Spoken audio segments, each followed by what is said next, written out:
Absurdity.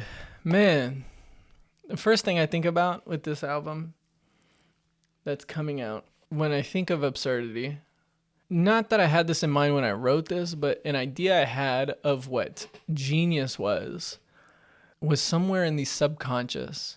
And if you expand your conscious, like if this is your subconscious and this is everything that's conscious, to expand your conscious to, you know, to be so aware of your subconscious, to know your subconscious so much, you can find, I'm sorry, these videos are so like, the light is sucky. It's just the time of the day. But to do that, to be so aware of your subconscious, you'll find the genius. You'll find the whys, the deepest whys of, I don't know, the story you're telling, the story of what's going on, of who you are, like of just this. You'll understand why, and why is such a powerful letter. Just kidding. It's a powerful question. It's a powerful question, and so here we are breaking the bounds of reasoning. We are getting in a place that isn't so much about, when I say pure logic, I mean there are fundamental assumptions you make in the land of absurdity. And so what is the land of absurdity? This is where spiritualism, this is where philosophy, religion, that experience, the soul experience exists, right? It's this absurdity. It's walking upside down. It's walking in thin air. It's, swimming in thin air, I should say. It's like this weird place in your mind where if you allow it and understand, right? Because it's not all completely logical. There's nothing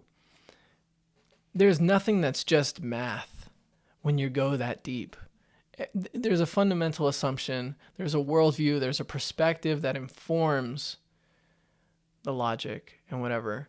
But I'm talking about that thing before the logic, before the explanation, before the monologues, the defense, all of these things.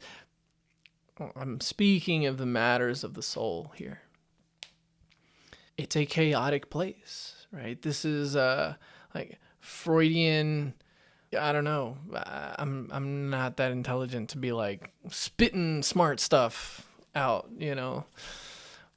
But the like just normal thing, it's the subconscious, it's what informs consciousness. But just thinking about that, if I didn't lose you before, maybe I'm losing you now. I mean, just that idea of, I'm talking about the perspective and the foundations, the assumptions that you make before the logic, right? There's a song, can't remember the name of it, but it kind of informs the rest. Also, I guess there's some themes that go throughout the whole thing that I'm not really talking about, and I realize that. Oh my gosh, dude, I am so sorry. This is going to be my last video for, I don't know, until golden hour is done or something. I don't know. This window sucks. Whatever. Every song ending with going deeper, right? That's one thing I do. By this far, maybe you've heard dun dun dun dun dun dun dun dun dun dun dun dun dun dun dun dun. Maybe twice so far. Maybe you have. How did you like that, by the way? First one was like an injection of anxiety, wasn't it? I did that, bro. What? It's to this day blows my mind that if I just sit down and listen to it, I get a panic attack, dude. Oh my goodness. That's insane. Like, how can music just do that? Oh, dude, that's so cool. And I'm talking about it like I did make it. I made it, but it's like, I don't know. I stumbled upon such a crazy experience, man. But yeah, I mean, yeah, the title's Doubt. You feel this thing creeping up on you. It's like a full blown panic attack. It happens again in Identity. Now I'm remembering this idea that like I'm nothing but the references of my life. Yeah. Okay, cool. So that's one thing. I think touch becomes a theme. Damn it. It's in Loneliness. No, it's not. Maybe it is Identity. I don't know, man. What are we talking about right now? Oh, absurdity. Philosophies, ideas, religions, spiritual beliefs that subconsciously project a broken soul. This is not something we consider, we think about. I'm going to be a little confrontational. I'm going to like, what are you doing? Follow God kind of deal. I'm gonna do that a little bit, but if I can just like give an argument, give some things. When we think about our fundamental assumptions, we're always grabbing at things that validate us.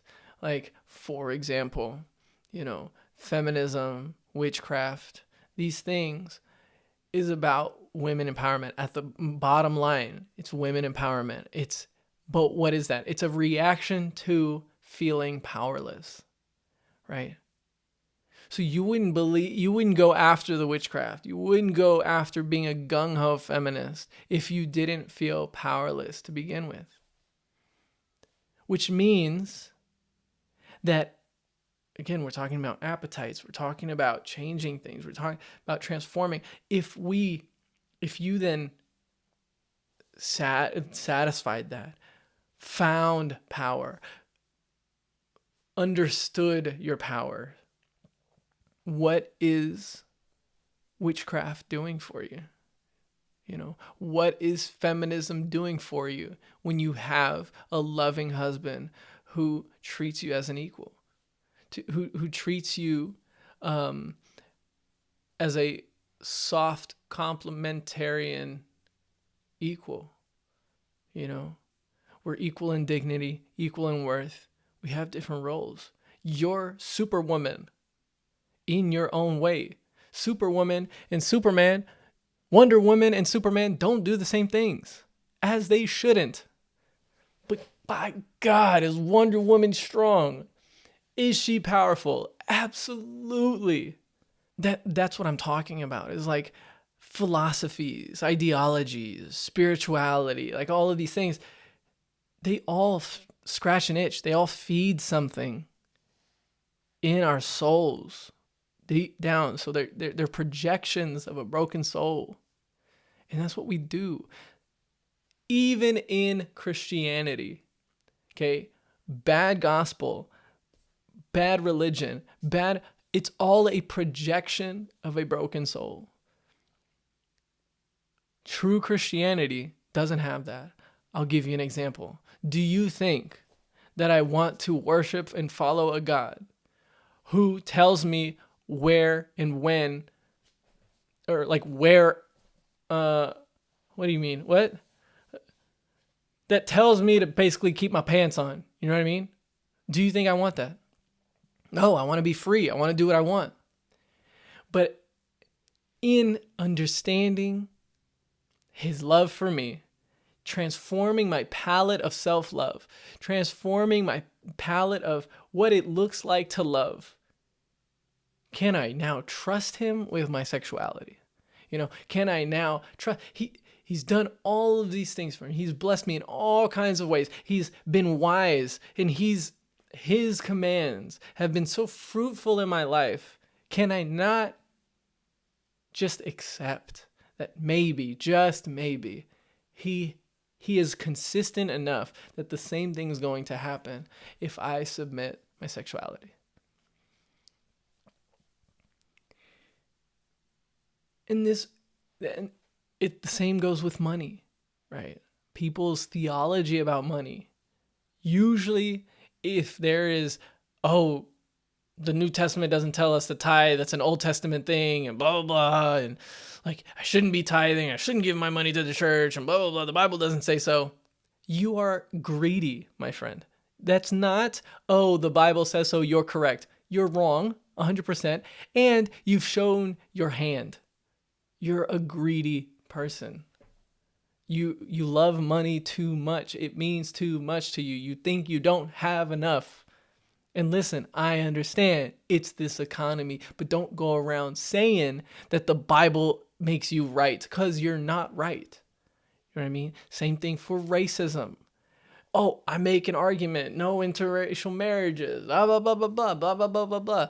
If you go listen to my podcast, you would have known, even from the Old Testament, God gives dignity and honor to those outside of the Israelites, you know. And in the New Testament, there is no Jew nor Gentile, but only Christ.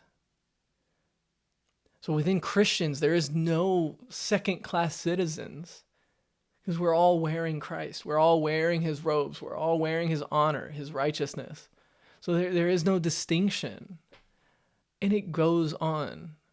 Like we have to understand that our rationale, our reasoning, our logic, when we say like we're being computers, you know, it's not the case. You're arguing from an emotional place.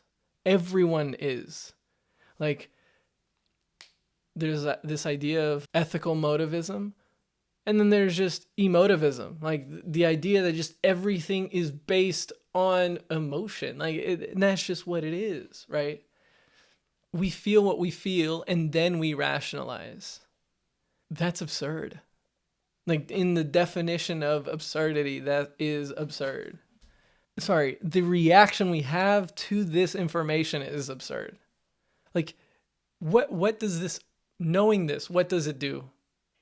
It gives you compassion in the sense that, man, they believe what they believe. You can go two ways. You can go around and be the jerk and the a-hole that says, oh, well, you only think that because you're insecure about this and that, you know, like go to, you know, Hebrew Israelites and be like, yeah, you just are insecure about your blackness. That's why you think you're the chosen race and blah, blah, blah. You can go do that. Have fun.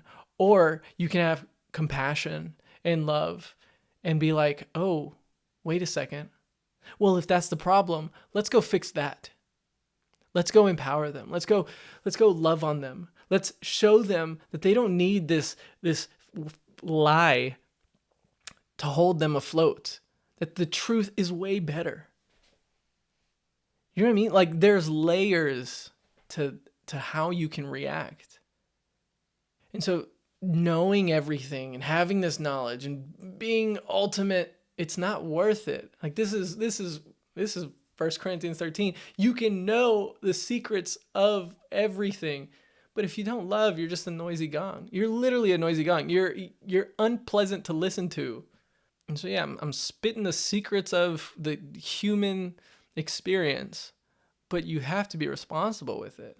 You've got to be Christ-like with it. Like, and I'm talking to Christians. I am talking to Christians, right? Because like, you're not a Christian. You're on this whole death. You're on the deficit. You know, the love deficit, the hope deficit, you know, all of these things. You've got enough going on in your life that you need to grasp at something to make it all worthwhile, to know that you're loved. And I get that. And that's hard on its own. I, you know, like a 4-year-old, have the answer is Jesus. It's always Jesus, you know. And you're, you know, making a simple problem complicated. And look, more power to you. If you can't come to grips, like if you just can't see it, if you don't, you're like, man, I sit down. It's not about God telling me what to do with my sexuality. It's not about submitting to a higher power. It's not about anything. I just can't seem to believe it. I'm sorry. And I feel bad for you. And you're in my prayers. 100%. I pray for you.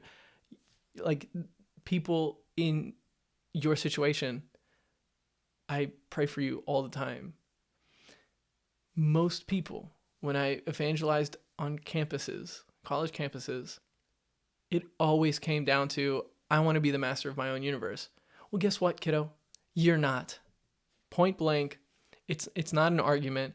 You're going to find out one way or another. And it behooves you to figure it out now. There's a reason why 40-year-olds are starting to come to church again, because they're the 20-year-olds that were like, you can't tell me what to do with my life and da-da-da-da, until life kicks its butt and it's like, all right, I get it. I'm not the commander of the ship. There's something else. Congratulations. Welcome. After a hard, long lesson of God is sovereign and in control. I'm firm in what I believe. I'm also extremely compassionate in where people are in their lives, because it took me 6 years. Like, you have to understand, the therapizing that I had to go through, and that's part of, hey, all of these albums, line them up. So really what I wrote was the extended, this is what you wanted extended down, happened during COVID. That was my process of coming to Jesus. It took like 4 or 5 years of me asking questions, of me experimenting, finding loopholes, trying to do things my way and God's way, and just doing and messing up. And, oh man, are you sure I can't sleep around and be Christian? And doing that for a while and realizing, man, this is actually leaving me empty, and I'm actually not like having the desire, like it's numbing my soul. It's drowning out like any godliness that I have. Oh man, okay, fine, I can't do that. And then just going on and on and on, finding loopholes. I want my life. I want to hold on to my life. So I get it. If anyone is going through that same process, there's no shame in that. It's better to be honest and genuinely reach, the mountain peak and being like, I see God, and God is Lord over my whole life, 100% my whole life, no secrets. It's me and God. I'm fully loved, fully known. I can walk in that. I can now perpetuate that and be like a beacon. I can be a reflection of that to other people. Then you fake it and pretend and just hurt people because you pretend like you have it figured out. That is like the heart of Phariseeism. You know what I mean? Is acting like you have it figured out, but you don't act like Jesus. There's no Jesusness about you. So yeah, I think there's mindsets, there's wrong directions to go in, but I also understand the need to hold on and grasp to an idea that you think gives you security and all these things. And I'm not here to judge. I'm not here to judge. I'm just here to say, hey, there's a better way. And actually, the truth will set you free. That's John 8:28, hopefully. I don't know. 6:20, 6:36. I don't know. 8:28. Romans 8:28 is something. It's John 6:18. I don't know, dude. But whoever the Son sets free is free indeed.